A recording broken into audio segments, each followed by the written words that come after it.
현재 이번에 최근에 이제 그 정부에서 나온 그린 뉴딜의 방향을 보면 사실은 그린이라기 보기도 좀 어렵고 뉴딜은 더더욱 아니다 이렇게 저는 판단을 합니다. 일단 뉴딜이라고 했을 때는 뭘 얘기하는 거냐? 뭐 다 들어봤죠, 그죠? 뉴딜. 일반적으로 사람들이 뉴딜 하면 좋은 거라고 생각하는 경향이 좀 있어요. 그래서 현 정부에서도 뉴딜이라는 표현을 굉장히 많이 썼어요. 그거는 노무현 정부 때도 마찬가지였습니다. 그런데 뉴딜이라는 거는, 딜이라는 거는 어떤 문제를 다루는 측면도 있고, 그 다음에 협상의 측면도 있는데요. 문제를 다룬다라는 거는 1930년대 누구죠? 루즈벨트 대통령이 뉴딜이라는 표현을 처음 썼을 때는 대공황으로부터 벗어나기 위한 경제적 정책과 동시에, 그러니까 뭐 혹시 들어보셨는지 모르겠는데 테네시 강 유역 개발 뭐 이런 게 해서 공공 인프라 투자를 통해서 경기를 부양시켰다고 하는데 별로 효과는 별로 없었습니다. 그 자체가. 실제적으로 불행하게도 대공황을 이렇게 극복하고 전후의 성장의 토대가 되었던 결정적인 원인이 뭔지 압니까? 대공황 극복과 전후의 경제 성장의 토대. 나중에 자본주의 역사를 강의하는 걸로 되어 있는데 그 다른 선생님께서 하시는데 사실은 전쟁이었습니다. 전쟁으로 인해서 유럽을 거의 쑥대밭을 만들거든요. 그러면서 그것을 다시 건설하면서 경제가 빠르게 성장하는데 불행한 일이죠. 그래서 최근에 위기도 전쟁을 만들어낼 수 있다는 말까지 많이 나와요. 충분히 그렇습니다. 근데 그럼에도 불구하고 그 루즈벨트 대통령의 정책을 뉴딜이라고 하는 거는 그 30년대 후반에서 40년대 초반까지의 짧은 기간 동안에 미국을 거의 준혁명적으로 바꿔놓습니다. 가장 대표적인 게 뭐냐면 노동자들의 노동조합 결성권을 인정하고 노동자들의 실질임금을 보장해요. 실질임금의 성장을. 그리고 노조를 정책의 파트너로 받아들입니다. 이게 이제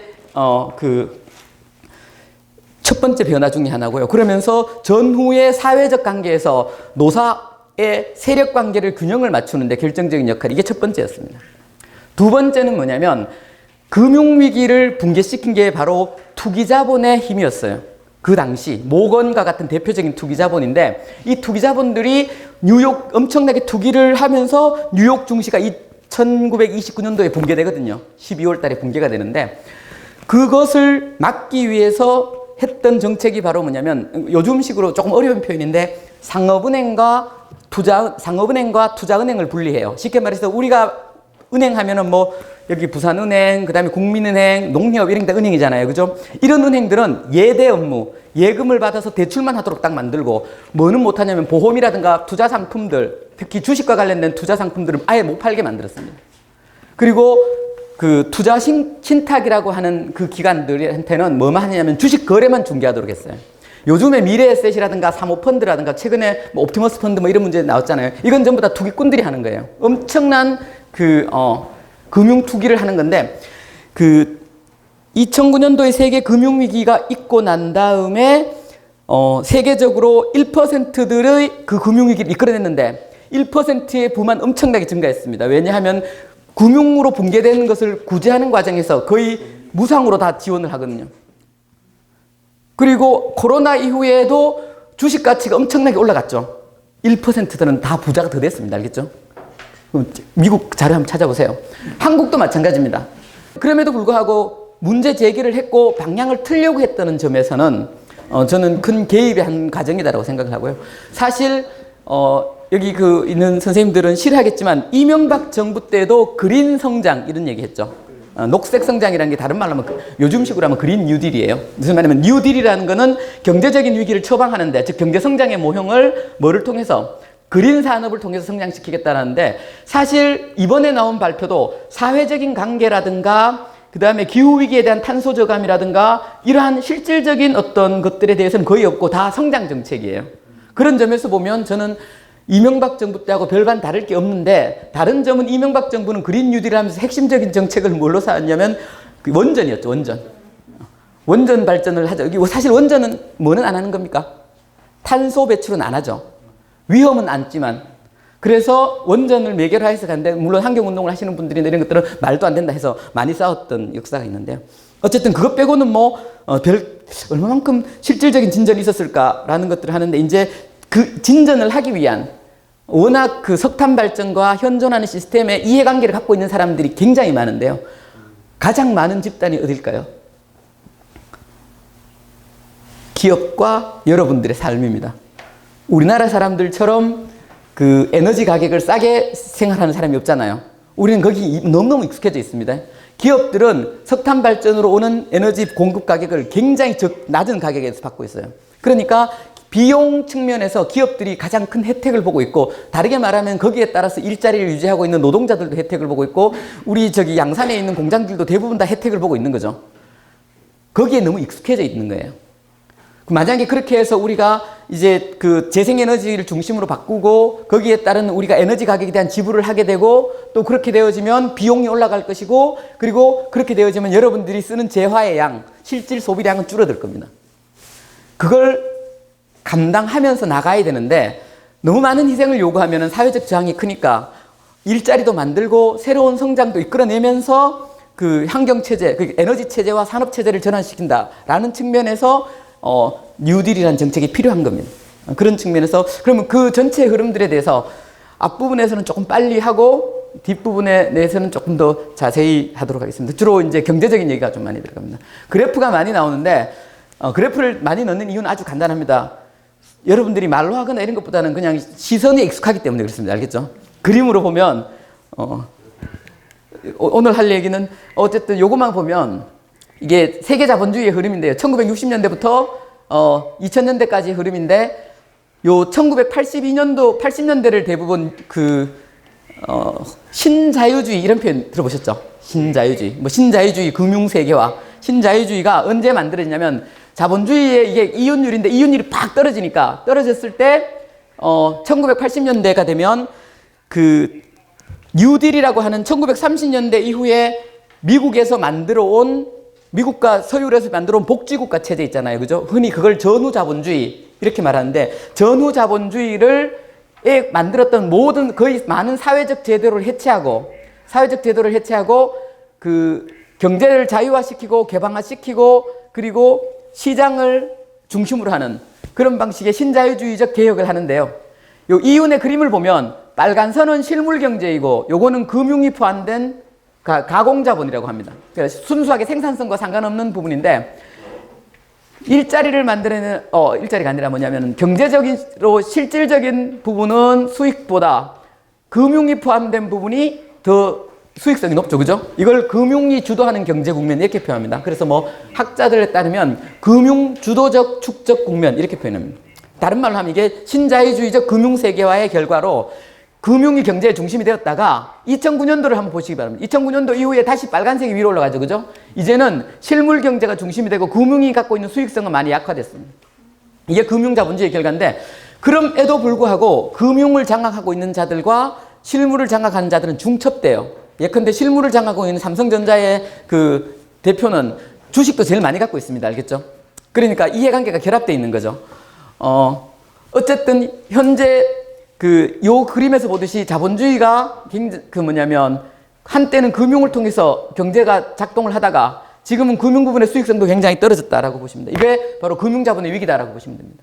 이게 한때 영국의 금융 부분의 수익성인데 이렇게 쫙 올라가죠. 언제 쫙 올라갑니까? 평소 때는 그대로 있다가 언제부터?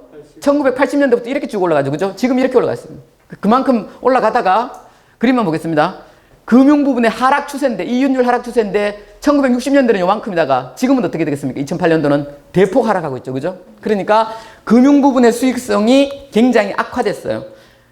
아주 단적으로 여러분들이 경험하고 있는 사실에서 보자면 예금을 하면 이자가 얼마 나옵니까 요즘? 1점 얼마죠? 1980년대에 예금을 하면 9% 정도 나왔어요. 1970년대 여러분이 예금하면 20% 나왔습니다. 알겠습니다. 무지막지한 이유예요. 그러다가 20% 이자 주다가 9% 이자 주다가 3% 이자 주다가 결국 지금은 1% 준다는 거죠. 뭐가 안 나오기 때문에? 금융 부분의 수익이 안 나오기 때문에 그렇습니다. 금융 부분의 수익이 안 나오면 금융기업들은 투자를 안 하는 것이 아니라 더 위험한 데 투자를 하죠. 사기도 칩니다. 그죠? 옵티머스 라임 사태가 전형적으로 금융 사기잖아요. 그런 거죠. 그렇게 되니까 사기를 친다라는 거는 위험한 곳에 그만큼 투자를 더 많이 한다라는 겁니다. 그러니까 리스크가 굉장히 커져가는 거죠. 리스크가 커져 있기 때문에 경제의 위험성은 훨씬 더 커졌다라는 겁니다. 그럼 이걸 규제를 해야 되는데 그걸 규제를 못 하죠. 왜냐하면 다 이해관계자들이 권력을 잡고 있기 때문에 그렇습니다. 미국과 영국이 그게 제일 심하고 한국도 그 부분에서 엄청나게 빠르게 지금 진척되어 가고 있는 거죠. 진보의 측면에서 보자면 현 정부가 그 박근혜 정부 때보다 훨씬 더 진보적입니다. 그러나 현 정부에 있는 주도 상당 부분 이해관계에 이미 결합되어 있는 거예요. 그거는 우리가 살고 있는 세계의 특징이에요. 미국은 어떨 것 같습니까? 똑같습니다. 미국의 민주당이 트럼프가 하도 또라이 짓을 많이 하니까 미친놈처럼 취급당하지만 미국 클린턴이라고 해서 클린턴 때 전쟁 엄청나게 많이 했어요. 그 국무장관 클린턴이. 온갖 전쟁을 다 했었습니다. 거기에다가 그 미국을 월스트리트의 주요한 자본가들은 월스트리트하고 저기 뭐냐면 캘리포니아에 있는 테크 기업들 우리가 말하는 첨단 뭐 구글이라든가 뭐 이런 기업들 다 뭐냐면 민주당 지지자들이에요. 그리고 민주당은 거기에 따라서 그들에게 이익을 손해시키는 그런 정책은 안 합니다.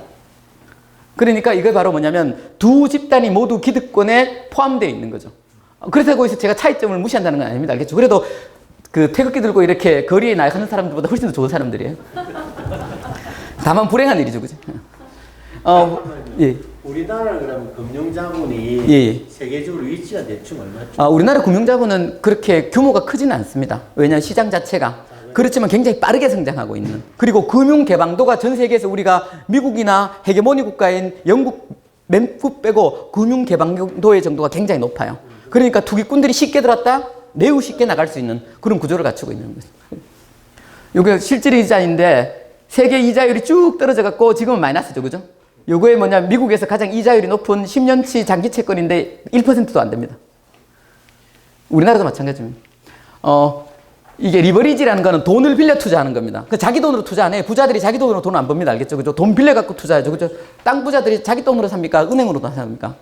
다 은행 돈으로 사서 돈 올리는 이게 그렇죠. 그죠? 그게 리버리지 비율인데 금융위기가 오기 전에 이만큼 갔다가 금융위기가 오고 난 다음에 대폭 망하죠. 금융권이. 그러다가 다시 거의 다 회복됐습니다. 다 누구한테 갔겠습니까? 저게? 그게 바로 1%한테 갔습니다. 알겠죠? 글로벌 1%와 한국의 1%한테 갔다. 이렇게 보시면 됩니다. 그리고 그것을 어떻게 조정할 것인가에 대한 사회적인 힘들은 거의 나타나지 않고 있어요. 이것에 대한 사회적 불만이 뭐로 나타나냐면 최근에 미국에서 사회주의의 성장입니다. 바로 버니 샌더스와 같은 사람들이 미국 민주당 대선에서 2위를 하다가 1위까지 하려고 하다가 아깝게 무너졌는데 미국은 지금 청년들 사이에서 사회주의 운동이 엄청나게 크게 증가하고 있고 그 대표적인 사람이 미국에서 그린 뉴딜을 가장 앞서서 주장하고 있는 썰라이즈 무브먼트 그 오카시오 카르테즈라는 여성입니다. 20대 후반의 여성 미국 민주당 의원인데요. 그리고 그 그룹이 결합되어 있는 흐름들이 이 지금 그 미국의 그 그린 뉴딜과 친환경 운동을 주도하고 있는데 정치적으로 주도하고 있는데 이분들이 민주당 내에서 굉장히 큰 하나의 이제 세력을 형성해 가고 있어요. 대표적인 게 그 일한 오마르 같은 사람은 그 무슬림인데 뭐 마찬가지로 미국에서 이제 그 국회의원이었어요. 그리고 뭐 버니 샌더스를 지지하는 그룹들 그다음에 최근에는 그 뉴저지 중가에서 그 누구죠? 뭐냐면 케네디 3세. 케네디가 미국의 대표적인 명문가입니다. 알겠죠? 케네디 그래서 나오면 무조건 당선되는데 그 케네디 3세를 경선에서 떨어뜨린 사람이 민주사회주의 그룹에서 나왔어요. 그만큼 민주사회주의 그룹이 커지고 있다. 그런 사회적인 어떤 저항운동이 커져가면서 그렇습니다. 이거는 이제 뭐 생산이 줄어들고 무역이 같이 줄어들면서 나타나는 그만큼 이제 생산이 이렇게 줄어들고 무역도 줄어들고 있다는 교역이 줄어들고 있다는 거죠. 이게 뭐가 오기 전이냐면 코로나가 오기 전입니다. 알겠죠? 코로나가 오기 전은 이런 상황이었는데 코로나 오고 난 다음에 이렇게 떨어지고 있죠. 그죠? 그래서 요 그림은 세계 경제 위기를 역사를 그려본 건데요. 요 보시면 촬영이 안 되나? 이쪽에 보시면 오일 쇼크 1980년대 볼커 불황 그다음에 우리나라의 그 97년도의 그 위기 요게 97년도 위기고 요거는 이제 클린턴 불황이라고 하는 건데 불황의 정도를 보면 강도가 어찌 되는 겁니까? 불황의 정도의 강도가 더 세지고 있죠. 그죠? 그러니까 호황으로 갔다가 불황으로 떨어지고 호황으로 갔다가 불황으로 떨어지는데 그 떨어지는 강도가 계속 어떻게 되고 있습니까? 커져가고 있죠. 그러니까 자본주의가 위기가 계속 한계 상태로 계속 가고 있다라고 이렇게 이해하시면 무리가 없을 것 같습니다. 이거 한국 경제인데 8%, 2000년대 6% 정도 성장하다가 박근혜 정부 때 한 2010년도에 3%대로 갔고 그 2000년대 말에 2%대로 떨어졌죠. 그죠? 뭐 성장률이 떨어지는 것이 불행한 일이냐? 한국과 같은 3만 달러의 국가가 된 나라에서 평균적으로 2.5%를 성장하면 굉장히 좋은 상태입니다. 알겠죠? 미국은 3% 성장을 하면 초호황, 1% 성장을 하면 불황, 2% 성장하면 굉장히 양호하다라고 볼 수 있어요. 미국 경제가. 일본 같은 경우는 2%만 성장하면 일본의 기준으로 보면 엄청나게 호황입니다. 우리 입장에서는 5% 성장하다, 9% 성장하다 80년대, 그 다음에 5% 2000년대, 그리고 2010년도에 3%로 하면서 성장률이 떨어지는 거잖아요. 그죠? 성장률이 떨어지면 투자를 안 하고 있다는 거예요. 투자를 안 하면 제일 피해를 보는 사람이 청년들입니다. 그래서 청년들 일자리가 안 만들어지는 겁니다. 그게 자본주의예요. 자본주의라는 거는 돈이 안 되면 투자를 안 합니다. 여러분 돈이 안 되면 투자하겠습니까? 안 하겠습니까? 미래가 불확실하면 투자를 안 해요. 그러니까 경제가 성장하지 않는다는 거는 내가 물건을 만들었을 때 안 팔릴 가능성이 굉장히 많다라는 거죠. 그래서 굉장히 보수적으로 됩니다. 그럼 그 돈을 어디에 두게 되는 겁니까? 은행에 두게 되죠. 이게 바로 금융화입니다. 알겠죠? 그럼 은행에 모셔두면 돈이 안 되잖아요. 그럼 은행에서 투자를 하죠. 그때 투자를 하는 거는 펀드, 주식, 그 다음에 이런 파생금융상품에 투자를 하게 됩니다. 그런데 이제 파생금융상품도 실물에서 부가 나와야 금융이 성장을 하는데 실물에서 부가 안 나오니까 금융만 성장돼 있는 거죠. 이게 거품입니다. 알겠죠? 실물은 이만큼인데 그래서 그 거품이 한번 빠지면은 붕괴는 팍 나타났다가 다시 또 거품이 팍 올라갔습니다. 지금 엄청나게 올라갔습니다. 올라갔습니다. 어쨌든 자꾸 바뀌었네. 이렇습니다. 그죠? 그래서 요거는 자본 생산성. 자본 생산성은 이게 자본의 투자 효율이라고 하는 건데 1원을 투자했을 때 얼마의 수익이 나오는가를 자본 생산성이라고 표현합니다. 기업들이 1원 투자하면 거기서 나오는 건데 투자율이 계속 떨어지고 있죠. 그죠? 떨어지고 있습니다. 매출액 성장률인데 요거는 이제 대기업들의 매출액 성장률, 그 다음에 1차 협력, 2차 협력인데 2012년을 기점으로 2011년이 우리나라 경제가 역사상 제일 호황이었습니다. 그리고 난 다음에 확 붕괴되고 난 다음부터는 거의 매출액 성장이 옛날에는 한 10% 평균 성장했었는데 요즘은 한 3% 마이너스 성장이죠. 지금은 대기업들이 여러분 대기업들 하는데요. 우리나라 대기업의 기준은 43개 기업 집단, 현대, 삼성 이런 기업 집단을 재벌이라고 합니다. 그 기업 집단하고 그 다음에 300인 이상 기업들을 대략 인구 수준으로 보면 300인 이상 정도를 대기업이라고 하는데 대기업 중에서 적자 수두룩합니다. 그 대기업은 잘 살고 중소기업은 못 산다 그게 아니에요. 알겠죠? 대기업도 적자 수두룩해요. 성장률이 마이너스가 하기 때문에 그렇습니다. 삼성, 현대만 잘 나갑니다. 잘 나가는 현대도 2015년도부터 매출액이 거의 정체돼요. 매출액 성장을 안 합니다. 성장을 안 한다는 것은 마켓 쉐어가 그대로 유지된다라는 것 정도만 됩니다. 그런데 판매액은 증가했는데 그거는 현대자동차의 기술력이 커지면서 판매 가격이 커지니까 판매액은 증가되는데 전 세계적으로 팔리는 자동차 숫자는 줄어들고 있어요. 그럼 한국만 줄어드냐? 도요타도 줄어들고 다 줄어들고 있습니다. 알겠죠? 그게 위기죠. 그래서 투자가 대략 15% 정도 되는데 보통 투자는 기업들의 투자는 보통 내가 기계를 사용하면 그 기계가 내년의 가치는 떨어집니까? 올라갑니까?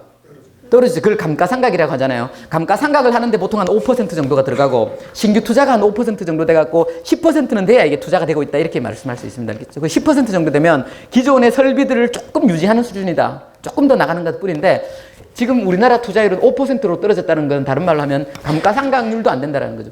그러니까 자산 가치가 위축이 오고 있다라고 볼 수 있습니다. 이거는 조선인데 조선은 완전 망했죠, 그죠? 투자율이 쫙 떨어졌습니다.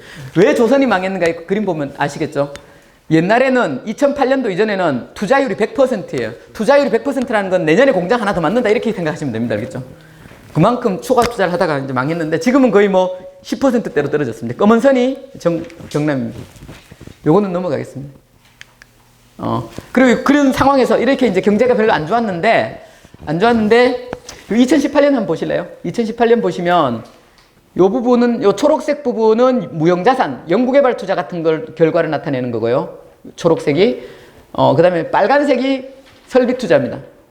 설비 투자라는 건 다른 말로 하면 공장을 하나 짓거나 기계를 투자하는 건데 건설 이 두세 가지가 동시에 뭡니까? 최저를 기록하죠. 그죠? 그래서, 현 정부에 들어와서 경제정책을 굉장히 잘못했습니다. 초기에. 경제가 저렇게 안 좋으면 뭐를 하더라도 일자리를 만들 수 있는 다른 정책들을 했어야 했어요. 그런데 나중에 보여드리겠지만 그 재정은 훨씬 더 보수적으로 박근혜 정부 때보다도 더 보수적으로 운영하고 그리고 건설 이게 검은 선이 건설 부분인데 박근혜 때 건설이 이렇게 쫙 늘어났던 게 투기와 관련된 규제들을 쫙 풀었거든요. 그런데 문재인 정부 처음에 들어왔을 때는 대통령께서 뭐라고 했냐면 앞으로 그 부동산은 잡겠다. 그게 김뭔가 하는 수석씨 최근에 쫓겨난 그런 분이 책 제목이 그거예요. 부동산은 끝났다. 끝나긴 뭐가 끝나 그죠? 그래서 딱 강력하게 부동산 투기에 대한 얘기를 하니까 기업들이 건설을 안 하게 된 거죠. 그러면서 건설 투자가 이렇게 확 줄어들었어요.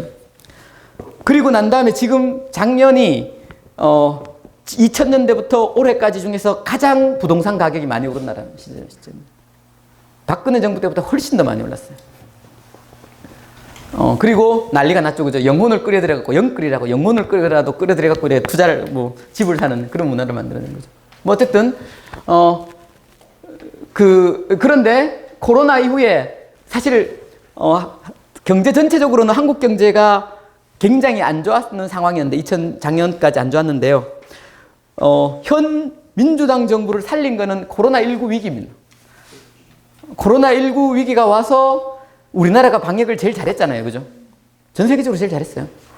그러니까 지지율이 다시 반등해요. 그거 결과가 보면 되는데, 이게 보면, 검은 선이 뭐냐면, 작년 12월 달, 그 IMF나 OECD 같은 경우는 항상 내후년에 경기 예측을 합니다.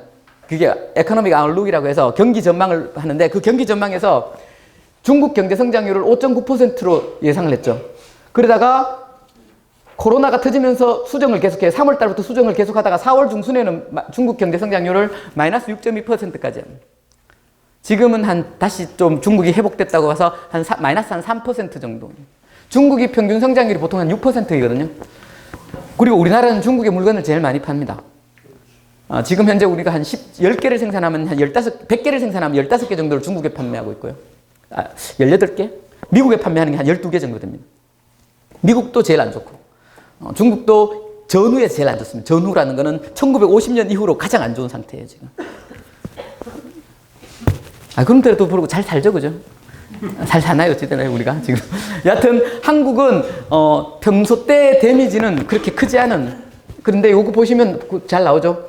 우리가 한 2.3%까지 성장할 거라고 생각했는데 IMF 코로나가 오고 난 다음에 가장 5월 달에 추정한 것들을 보시면 1.2%죠. 다른 모든 국가들보다 우리가 경제 데미지가 제일 작은 나라다라고 볼 수 있습니다. 그거는 K 방역 이런 것처럼 방역을 잘한 결과이고, 그래서 거의 대부분 경제가 정상적으로 돌아가고 있기 때문입니다. 현대도 국내에서 생산은 잘 됩니다. 어디가 안 되냐면 체코가 생산이 안 되고 슬로바키아가 생산 안 되고 지금 미국 공장도 제대로 안 돌아가고 그렇습니다. 그러니까 체코, 슬로바키아, 미국 공장이 제대로 안 돌아가고 인도 공장이 제대로 안 돌아가면 거기에 부품을 판매하고 있는 양산의 기업들이 잘 안 돌아갑니다. 그렇게 이해를 하시면 될 것 같습니다. 이게 이제 각국의 경제가 멈춰선데 한 달씩 확장될 때, 즉 멈춰선 것이 한 달씩 확장되면은 경제 성장률이 2%씩 줄어들 것이다. 그런데 보통 보면 유럽 같은 경우는 5월달, 4월달, 5월달, 6월달 한 3달 정도가 멈췄거든요. 그러면서 마이너스 6%까지 떨어졌고, 지금도 다시 또 그래서 계속 하면 사람들이 죽죠, 그죠? 급여가 나와야 이걸 생활을 유지할 수 있는데, 처음에는 한 달, 2달 정도 될 것이라고 해서 온 국가들이 생활 자금을 탁 지원했었어요. 독일도 지원하고 미국도 미국도 엄청나게 지원합니다. 그 다음에 해고하지 않는, 공장은 돌리지 않더라도, 즉 공장은 멈췄더라도 해고는 안 하고 유지할 경우에는 급여의 70%를 지금 우리나라도 3개월 정도 줬어요. 그게 바로 고용안정기금으로 해서 줬었습니다. 그런데 계속 줄 수는 없잖아요, 그죠? 계속 줄 수는 없으니까 다시 오픈을 했는데, 지금 미국이라든가 프랑스 같은 데는 이른바 2차 유행이라고 해야 될지, 2차 유행이라기보다는 다시 지유행을 하고 있는 거죠. 그런 상태에서 이게 이제 2차, 3차의 가능성도 배제할 수 없는 상황이다라고 볼 수 있습니다. 요게 이제 2000 미국인데요. 미국에서 월간 그 사회보장, 이게 사회보장이 뭐냐면 노동인구입니다. 지금 우리나라도 마찬가지인데 고용 통계를 보면 뭐를 보냐면 사회보험을 얼마만큼 내는가가 고용 통계예요. 왜냐하면 딱 우리나라 같은 경우는 이미 임금 노동자들은 거의 대부분 뭐에 가입되어 있기 때문에 그 특수고용지 말고 대부분의 노동자들이 사회보험에 가입되어 있기 때문에 사회보험을 내는 거 보면 쭉 정상적으로 갈 때는 이랬다가 올해 그 1분기 때 3월 달에 이 상황이 4월 달에 이 상황이 벌어졌죠, 미국에서. 2009년도의 위기만큼의 고용보험 숫자가 감소했습니다.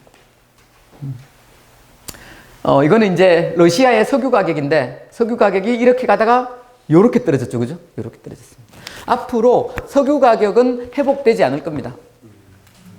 뭐 이유는 간단한데요. 오늘 나중에 에너지 얘기하겠지만 텍사스에서 뭐로 발전하는 것보다 텍사스 원유, 미국 그 석유 가격이 텍사스유잖아요. 그 다음에 영국이 브렌트유고 그 다음에 두바이유 이렇게 되는데 텍사스유에서 석유를 꺼집어내어서 발전을 하는 것보다 재생에너지, 태양광으로 발전하는 게 단가가 더 싸졌어요. 그렇기 때문에 경제성이 별로 없는 겁니다. 알겠죠? 왜 그러냐면 텍사스가 그 사막이 많거든요. 거기에 예컨대 엄청나게 넓은 그 태양광 단지를 만들어 놔놓고 거기서 오서 이제 한번 만들어 놓으면 30년 동안 들어가는 돈이 없어요. 처음에 건설할 때는 많이 들죠. 왜냐하면 일단 설비한 데 들어가고 그 다음에 에너지 그리드라고 해서 이렇게 그 개통 연결을 해야 되거든요. 그 과정에서 엄청나게 투자를 했는데 투자를 하고 난 다음에 신규 들어가는 돈이 없거든. 관리만 하면 돼요. 그러면서 재생에너지 단가가 굉장히 싸졌습니다. 그래서 미국이 세일가스를 많이 개발하다가 세일가스는 보통 석유 가격이 한 40달러는 돼야 이렇게 경제성이 있는데 석유 가격이 저렇게 떨어지면서 사실상 경제성이 많이 약화되어 있고 그러다 보니까 더욱더 지금 재생에너지에 투자를 하게 됩니다. 나중에 말씀드리겠지만 이렇게 한번 생각해 보세요. 지금 전 세계적으로 기후위기가 왔어요. 나도 알고 여러분들도 알고 이제는 상당수의 사람들이 알고 있습니다. 정책 위반자들은 더 알고 있는 거죠. 그런데 자기 나라에서는 재생에너지로 그리고 기후협약에 따라서 즉 정부 간 파리 협약이라는 거잖아요. 기후에 대한 정부 간 협의 맞나요? 갑자기 생각이 안 난다. 정부 IPCC라고 그 정부 간 협의체에서 1.5도씨로 우리가 한국에서 한 겁니다. 2018년도 인천에서 그 IPCC 회의에서 1.5도씨 특별 보고서를 우리가 이제 그 IPCC가 승인을 해요. 그러니까 2050년까지 지구 온도를 산업화 기준에서 1.5도씨 이상으로 올리면 안 된다라는 거죠. 그 이전에는 2도씨였습니다. 임계점이. 2도씨가 넘어가면 통제 불가능한 상황이 온다라는 거였다가 1.5도씨로 낮췄어요. 그러면 매년 우리는 이산화탄소를 7%씩 감축시켜야 돼요. 그런데 우리가 만약에 이산화탄소 감축을 안 하는데 미국이나 유럽이 재생에너지 중심으로 되어서 감축을 했다 하면 미국이나 유럽이 어떻게 하겠습니까? 간단해요. 페널티를 지금 자유무역에서 이 수입되는 가격에 대해서 관세를 물리면 이건 WTO 위반이에요. 자유무역협정 위반입니다. 그런데 환경을 지키지 않는 국가들에서 생산된 재화에 대해서는 지금 뭘 할 수 있냐면 규제를 할 수 있도록 돼 있어요. 지금 어떻게 하냐면 저쪽을 말씀드리자면 지금 제일 정책적으로 강하게 밀어붙이는 곳이 EU인데요. EU는 자기 나라는 재생에너지를 갖고 물건을 만들고 한국은 석탄을 갖고 물건을 만들잖아요. 그죠? 그럼 석탄 발전으로 인해서 비용 가격이 작아요. 코스트가 작게 우리 생산하죠. 수입하는 물품에 대해서 재생에너지 가격으로 올릴 만큼 가격을 더 올리도록 세금을 물리겠다고 2025년부터 하겠다고 이미 결정을 한 상태예요. 미국이 재생에너지 투자를 지금 제일 많이 하고 있습니다. 당연히 미국도 어떻게 하겠습니까? 지금 트럼프가 그렇게 하잖아요. 트럼프는 석유와 이해관계를 많이 갖고 있기 때문에 그래요.